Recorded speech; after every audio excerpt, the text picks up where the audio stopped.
अस्सलामुअलैकुम स्टूडेंट्स। आज के इस वीडियो लेक्चर में हम डिस्कस करने वाले हैं चैप्टर नंबर 1 क्लास 9 और उसकी एक्सरसाइज 1.1। तो स्टूडेंट्स, आज हम इस लेक्चर में कंप्लीट एक्सरसाइज 1.1 को डिस्कस करेंगे।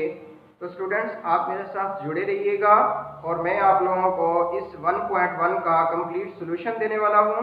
तो स्टूडेंट्स, आप मेरी इस वीडियो को एंड तक देखते रहिएगा, तो इंशाल्लाह बहुत ही अच्छा होने वाला है और आप लोगों को पूरी समझ आएगी, ये मेरी गारंटी है। तो चलिए स्टूडेंट्स, हम क्वेश्चन नंबर 1 की तरफ आते हैं, एक्सरसाइज 1.1। तो क्वेश्चन नंबर जो 1 है, एक्सरसाइज 1.1 का क्वेश्चन नंबर जो 1 है, उसमें कहा गया है कि मैट्रिसेस का ऑर्डर फाइंड करें। तो स्टूडेंट्स, हम इसकी प्रॉपर डेफिनेशन पढ़ चुके हैं। अगर स्टूडेंट्स आप लोगों को डेफिनेशन आती है तो यहाँ से स्टार्ट करते हैं, नहीं तो स्टूडेंट्स आप मेरे प्रीवियस लेक्चर को देख लीजिएगा, तो उसमें मैंने एक प्रॉपर उसकी डेफिनेशन पूरी एक्सप्लेन की हुई है। तो अगर आप लोगों को डेफिनेशन आती है तो हम इस चैप्टर की तरफ आते हैं। इस एक्सरसाइज का क्वेश्चन नंबर 1 जो है उसको हम डिस्कस करते हैं। इसका ऑर्डर फाइंड करना है मैट्रिसेस का। तो स्टूडेंट्स, हमने पढ़ा था कि इसकी जो हॉरिजेंटल एंट्रीज हैं उनको रोज कहते हैं, वो काउंट करेंगे, और उस मैट्रिक्स की जो वर्टिकल एंट्रीज हैं उनको हम कॉलम कहते हैं, उनको काउंट करेंगे। और इनको काउंट करने के बाद हम लिखते कैसे हैं, रोज बाई कॉलम। तो यहाँ पे रोज को हम m से डिनोट करते हैं और कॉलम को हम n से डिनोट करते हैं। स्टूडेंट्स, किसी भी मैट्रिक्स का ऑर्डर फाइंड करना होता है तो आप उसकी रोज गिनके रोज की जगह आप उसकी रोज की गिनती डाल दें। तो यहाँ पे इसकी हॉरिजेंटल एंट्रीज जो है वो हमारे पास 2 रोज बना रही हैं। इस 2 का मतलब है कि m = 2, और यहाँ पे वर्टिकली भी कितनी है, 2 ही है, वर्टिकल एंट्रीज भी 2 ही हैं। तो इसका मतलब है n हमारे पास कितना हुआ, 2। तो इसका ऑर्डर क्या बना, 2/2। तो स्टूडेंट्स, इसी तरह से इस मैट्रिक्स में देखें, हॉरिजेंटल 2 रोज हैं और वर्टिकली 2 कॉलम हैं, तो 2/2। इसी तरह से इसकी हॉरिजेंटल एंट्रीज जो है हमारे पास चेक करके देख सकते हैं, ये 3 है हमारे पास हॉरिजेंटल एंट्रीज। और इस हॉरिजेंटली हम देख रहे हैं, चाहे ये एक एंट्री ही क्यों नहीं है, ये रो हमारे पास एक ही बनती है। तो इसका मतलब है m हमारे पास कितना है, 3 है। अब वर्टिकल एंट्रीज जो है हमारे पास एक ही है, तो इसको हम कहते हैं कॉलम। तो ये हमारे पास बना 3/1। इसी तरह से हम स्टूडेंट्स इसकी रोज और कॉलम को गिनते चले जाएंगे और इस तरह से हम इसको लिखते चले जाएंगे। चले इसके लिए देखें, हॉरिजेंटली भी एक एंट्री है और वर्टिकली भी एक एंट्री है, तो ये 1/1 हो जाएगा। अब ये देखिए, हॉरिजेंटली इसकी 3 रोज हैं, वर्टिकली इसके 2 कॉलम हैं, 3 रोज 2 कॉलम। इसी तरह से इसकी 3 ही रोज हैं और 3 ही कॉलम है। तो स्टूडेंट्स, इसका ऑर्डर हमारे पास बनेगा 3/3। तो स्टूडेंट्स, इस क्वेश्चन में हमने इन मैट्रिसेस का ऑर्डर फाइंड किया। तो चलिए हम क्वेश्चन नंबर 2 की तरफ आते हैं। जी, तो स्टूडेंट्स, ये क्वेश्चन नंबर 2 में हमने कुछ मैट्रिसेस यहाँ पे लिखी हुई हैं। ये क्वेश्चन नंबर 2 में मैट्रिसेस है कि कौन सी मैट्रिक्स किस मैट्रिक्स के इक्वल है। तो स्टूडेंट्स, हमने पढ़ा था कि उसमें 2 बातों का ध्यान रखना पड़ता है हमें कि ऑर्डर से मैट्रिसेस का क्या हो। पहले हम फाइंड कर लेंगे ऑर्डर से, फिर कॉरेस्पॉन्डिंग एंट्रीज आर सेम। अगर ये 2 बातें हम याद रख लें तो हमें पता चल सकता है कि कौन सी मैट्रिसेस जो है आपस में इक्वल होती हैं। तो स्टूडेंट्स देखें, हम कुछ इधर से मैट्रिसेस जो है वो देखते हैं। ये हमारे पास एक मैट्रिक्स ए है, इसमें एंट्री है 3, तो ये 1/1 का है, ऑर्डर 1/1 का मैट्रिक्स है। इसी तरह का हम 1/1 का मैट्रिक्स ढूंढेंगे। अब हमारे पास एक 1/1 का मैट्रिक्स आ रहा है, वो कौन सा है? 5 में से हम 2 को माइनस कर देते हैं, तो हमारे पास जो मैट्रिक्स बनता है वो ये बनता है 3 का। अब देखिए, ये 1/1 का भी है और ये भी 1/1 का भी है, और इनकी कोरेस्पोंडिंग इंट्रीज, इसका भी इंट्रीज जो है 3 है, इसकी इंट्रीज भी क्या है? 3 है। तो स्टूडेंट्स, इस तरह से हमने आइडेंटिफाई कर लिया कि ये ए और सी जो मैट्रिसेस हैं ये आपस में इक्वल हैं। तो इसी तरह से अब हम ये यहाँ पे देखते हैं, बी मैट्रिक्स हमारा है 3, 5। तो इसी तरह का ही हम और मैट्रिक्स ढूंढेंगे जिसमें 1/2 का ऑर्डर हो, एक रो है और 2 कॉलम है। तो स्टूडेंट्स देखें, इस मैट्रिक्स को देखें और इधर आ जाए आई मैट्रिक्स पे। आई मैट्रिक्स पे क्या हमें पता चला कि इसकी पहली एंट्री 3 है, तो इसकी भी पहली एंट्री क्या है? 3 है। ये दोनों एक जैसी एंट्रीज हैं।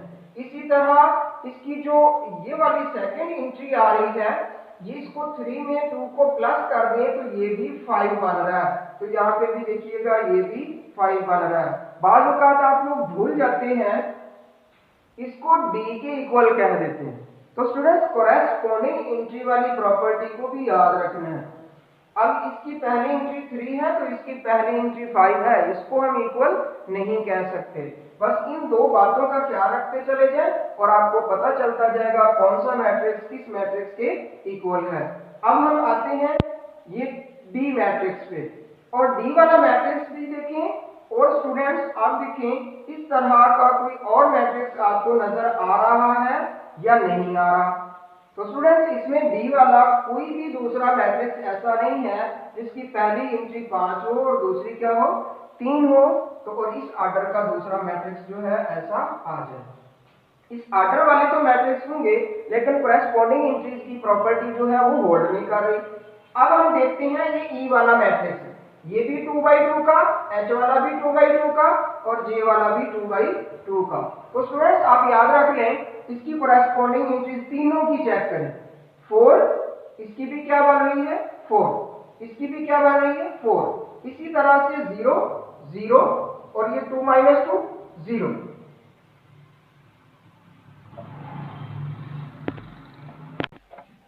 तो स्टूडेंट्स देखें, इस मैट्रिक्स में ये मैट्रिक्स जो है, इसकी पहली एंट्री हमारे पास बन रही है 2 और नीचे दोनों को ऐड करके देखें तो ये बन रही है 6, 2 और 6। इसी तरह का एज इट इज हम दूसरा मैट्रिक्स ढूंढते हैं, तो वो ये हमारे पास आ रहा है एफ वाला। इसका मतलब है जी मैट्रिक्स किसके इक्वल है? एफ मैट्रिक्स के इक्वल है। तो स्टूडेंट्स, अब हमने देखा क्वेश्चन नंबर 2 में कि इक्वल मैट्रिसेस कौन से होते हैं। तो स्टूडेंट्स, बस 2 ही बातें याद रखनी है आपको, ऑर्डर चेक कर लेना है उसका और कोरेस्पोंडिंग एंट्रीज चेक कर लें, तो आपको पता चल जाएगा कि कौन से मैट्रिक्स जो है आपस में इक्वल हैं। तो स्टूडेंट्स, इसी इक्वल मैट्रिसेस की बेस पे हम क्वेश्चन नंबर 3 सॉल्व करते हैं, जिसमें ये कहा गया है कि इक्वल मैट्रिक्स की डेफिनेशन को अप्लाई करते हुए ए, बी, सी, डी और इनकी वैल्यूज आप फाइंड करें। तो चलिए स्टूडेंट्स, हम क्वेश्चन नंबर 3 स्टार्ट करते हैं। तो स्टूडेंट्स, ये हमारे पास क्वेश्चन है, ये दोनों मैट्रिक्स इक्वल लिखे हुए हैं। इसका मतलब है दोनों मैट्रिक्स इक्वल लिखे हुए हैं। तो देखें, पहले हम इनका ऑर्डर चेक कर लेते हैं। इसका ऑर्डर भी 2/2 का है, इसका ऑर्डर भी 2/2 का है। तो इसी तरह से अगर इन दोनों का ऑर्डर एक जैसा है तो स्टूडेंट्स, ये जरूरी है कि फिर इनकी जो कोरेस्पोंडिंग एंट्रीज हैं वो भी आपस में क्या, क्योंकि इक्वल होंगी, क्योंकि ये दोनों को इक्वल लिखा गया है, इस वजह से हम कहेंगे कि ये दोनों मैट्रिक्स आपस में क्या है? इक्वल हैं। इक्वल मैट्रिक्स की डेफिनेशन अप्लाई करते हुए कोरेस्पोंडिंग एंट्रीज को इक्वल लिख लेंगे। ये कोरेस्पोंडिंग एंट्रीज आपस में इक्वल हो गई।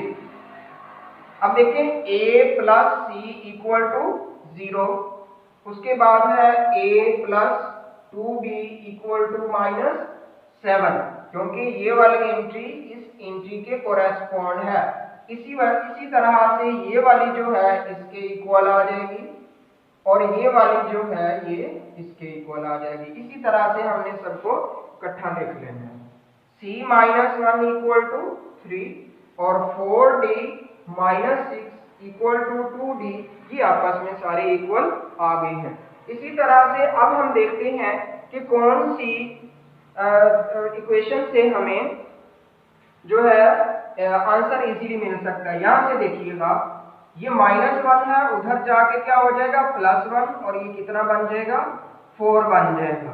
अब हमारे पास ये आंसर आ चुका है c का 4। इसी तरह से हम इसी 4 को इस मैट्रिक्स में यहाँ पे c की जगह डाल देते हैं। तो देखिए c ये है हमारे पास c की जगह 4 इक्वल टू 0, ये उधर जाके क्या हो जाएगा माइनस हो जाएगा। तो a की वैल्यू हमारे पास कितनी आ गई माइनस आ गई। इसी तरह से स्टूडेंट्स अब हम आते हैं इसकी तरफ आ जाए। ये हमारे पास d है और ये भी d है, इनको इकट्ठा कर लेते हैं।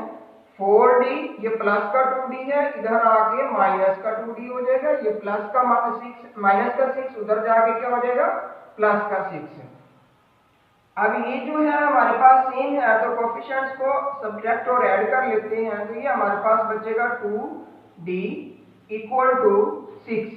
2 मल्टीप्लाई हो रहा है, उधर डिवाइड करके हमारे पास कितना आंसर आ जाएगा 6/2। तो ये हमारे पास d का आंसर कितना आ रहा है, d का आंसर जो हमारे पास आएगा वो हमारे पास आ जाएगा 3। तो इसी तरह से हम इसकी तरफ आते हैं। अब हमारे पास b रहता है, तो a की जगह पे हमारे पास कितना आएगा -4। ये देख रहे स्टूडेंट्स हमारे पास -4 है। -4 प्लस 2b इक्वल टू -7। ये 4 जो है उधर जाके क्या हो जाएगा प्लस, तो ये -7 प्लस 4 2b इक्वल टू -3। 2 इधर मल्टीप्लाई हो रहा है तो उधर जाके क्या हो जाएगा डिवाइड। तो अब ये हमारे पास a b c और d की वैल्यूज आ चुकी हैं, तो इन्हीं को हम कहते हैं। अब इनको चेक करना हो तो स्टूडेंट्स आप इनकी जगह a b c d की वैल्यूज रख के चेक कर सकते हैं कि ये वाली साइड करेस्पॉन्डिंग एंट्री इनके आपस में इक्वल है नहीं। देखें a की वैल्यू है -4 और c की वैल्यू है +4। तो -4 +4 हमारे पास क्या आंसर आ रहा है 0 आ रहा है। इस जगह वाला आंसर अगर 0 आ रहा है तो इधर भी देखिए कितना आ रहा है 0 आ रहा है। तो आप इसको वेरीफाई भी कर सकते हैं। तो स्टूडेंट्स आज हमने एक्सरसाइज 1.1 को डिस्कस किया। तो स्टूडेंट्स अगर आप लोगों ने इसको अच्छी तरह से समझ लिया है तो ठीक है, अदरवाइज अगर आप लोगों को डेफिनेशन जो है जिसकी बेस पे हमने इसको एक्सप्लेन किया एक्सरसाइज को 1.1 को, तो आप मेरे पिछले प्रीवियस लेक्चर में आप देख सकते हैं। तो उससे आपको डेफिनेशन भी समझ आ जाएंगी और उसी बेस पे ये जो हमने एक्सरसाइज सॉल्व की है ये भी आप अच्छे तरह से सॉल्व कर पाएंगे। तो स्टूडेंट्स आज की इस वीडियो लेक्चर के साथ ही एक्सरसाइज 1.1 को कंप्लीट किया और नेक्स्ट वीडियो लेक्चर तक के लिए अल्लाह।